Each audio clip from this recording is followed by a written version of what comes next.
8 అయిపోయింది, ఇది ఇంకా లేవలేదు. అక్షయ, అక్షయ లే, స్కూలు టైం అవుతుంది. లెమ్మంటే కదలవేంటే? నిద్ర దయ్యం పోనిందా నీకు? నిన్ను లేపడం చాలా పెద్ద ప్రాబ్లం అయిపోతుంది రోజు. లేస్తావా? 2 తగిలించరా? లే, లేవే, లే అక్షయ. ఎన్నిసార్లు చెప్పినా బుద్ధి లేదు, గారాబం ఎక్కువ. నీకు ఎన్నిసార్లు చెప్పినా బుద్ధి లేదు, నీకు గారాబం ఎక్కువైపోయింది. లేకపోతే పిల్లలు లేపే విధానం ఎలాగా? లేపండి చూద్దాం.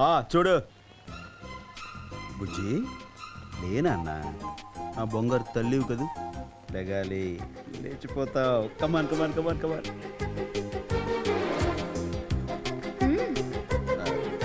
అక్కి, నీకు దండం పెడతాను, నా పరువు తీకరా. లేరా ప్లీజ్ నాన్నా, లేరా నాన్నా, నీకు మిక్కీ మౌస్ కొనిస్తా. లేగాలి.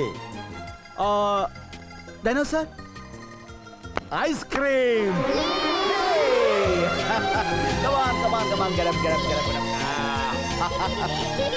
Good morning, dear. Aki, Daddy, both are friends. మీ ఇద్దరిని బాగు చేయడం నా వల్ల కాదు. నిన్ను బాగు చేయడం మా వల్ల కాదు. రోజు రోజుకి నా మాట అంటే భయం లేకుండా పోతుంది నీకు. ఏవి ఎరగనట్టు ఎలా కూర్చుందో చూడు. ఎన్నిసార్లు చెప్పినా వినిపించుకో. మాట్లాడితే చాలు ఐస్ క్రీమ్ తింటూ జలుబు అంటావు. వద్దు వద్దని చెప్తున్నా ఈ రోజు మళ్ళీ స్కూల్లో ఐస్ క్రీమ్ తినేసి వచ్చావు. డాడీ రాని ఈ పని చెప్తాను. శాంతి, ఏంటి ఏంటి అరుస్తున్నావు? మిమ్మల్ని అనాలి, అంతా మీరే చేస్తోంది గారాబం. వద్దంటే స్కూల్లో ఐస్ క్రీమ్ తినేసి వచ్చింది. ఐస్ క్రీమా? తను వెరీ బ్యాడ్. శాంతి, నువ్వు అరిచి ఆరోగ్యం పాటు చేసుకోకు. తన ఆరోగ్యం గురించి నేను చూసుకుంటాను. నువ్వు లోపలికి వెళ్ళి తలపేస్తావు. అక్షయ, అక్షయ, అక్షయ్, నీతో మాట్లాడుతుంటా. మమ్మీ ఐస్ క్రీమ్ తిరుగుతుంటే నీ ఇష్టం తింటావా? ఏమాత్రం భయం భక్తి లేదా? ఇటు చూడు అక్షయ్, నిన్నే. Look here.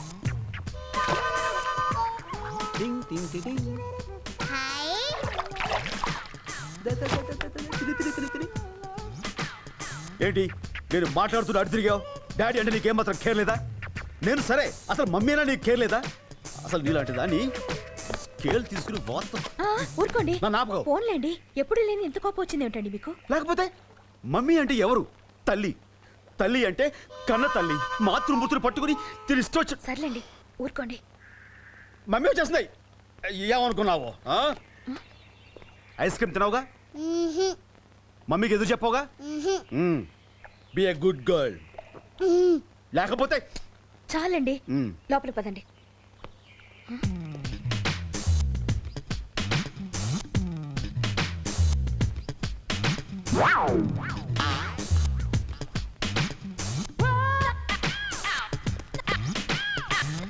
కాలు తీయండి, తీయండి కాలు.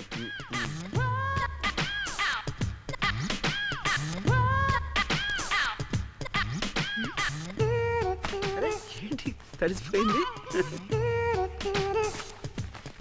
ఏంటిది? ఏంటిది? Ice cream. ఐస్ క్రీమ్ ఎవరికి? నీకు. నాకా ఐస్ క్రీమ్?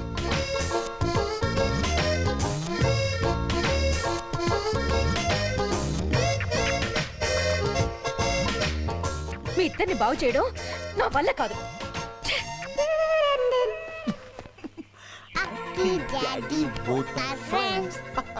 వీడి చిట్ ఫండ్ కంపెనీ ప్రాబ్లంలో పడిందంట్రా. పబ్లిక్ పోలీసు రేపు నుంచి వీడి మీద పడతారంట. నన్ను ఏం చేయమంటారు? మధ్యవర్తిగా నువ్వు హామీ ఉంటే చాలు. ప్రస్తుతానికి గండం గట్టెక్కినట్టే. ఓ 4 రోజుల్లో మనం ఎలాగోలా ఈ ప్రాబ్లం సాల్వ్ చేసుకోవచ్చు. నా అనుకున్న వాళ్ళంతా నన్ను మోసం చేశారు. ఈ టైంలో నాకు ఆత్మహత్య తప్ప వేరే దారి లేదు. ఏమిట్రా ఇది? ఈ మాత్రం దానికి బతిమాలుకోవాలా? హామీగా నేను ఉంటాను. పేపర్స్ ఇచ్చి సంతకం పెడతాను. రే రాజా, సంతకం పెట్టడానికి కొంత టైం ఉంటుంది కదా. మనం డిస్కస్ చేసి అప్పుడు సంతకం పెడితే సరిపోతుంది కదా.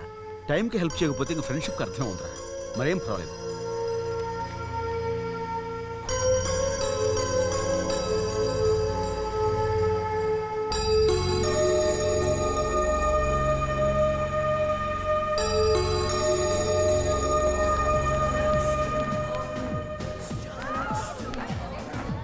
పైన ఏం జరిగింది ప్రసాద్? ఏముంది, ఆ శేషుగాడి చిట్ ఫండ్ కంపెనీలో ఏదో ప్రాబ్లం ఉందంటే తీసుకొచ్చాను. అరే చిన్న ప్రాబ్లం అని నేను అనుకుంటే తీరా ఇక్కడికి వచ్చాక తెలిసింది అది ఎంత పెద్ద ప్రాబ్లం అని. మీ ఆయన వాడి గోడు విని మంచి చెడు ఆలోచించకుండా స్నేహం మత్తులో పడి కోట్ల రూపాయలకి గ్యారెంటీ సంతకాలు బరికేశాడు. ఎంత స్నేహమైనా మరీ అంత మంచితనం పనికిరాదమ్మా. నేను చెప్పి చూసా, నా మాట వెంటగా వెళ్ళా. కనీసం నువ్వన్నా చెప్పు, నీ మాట నా వింటాడే.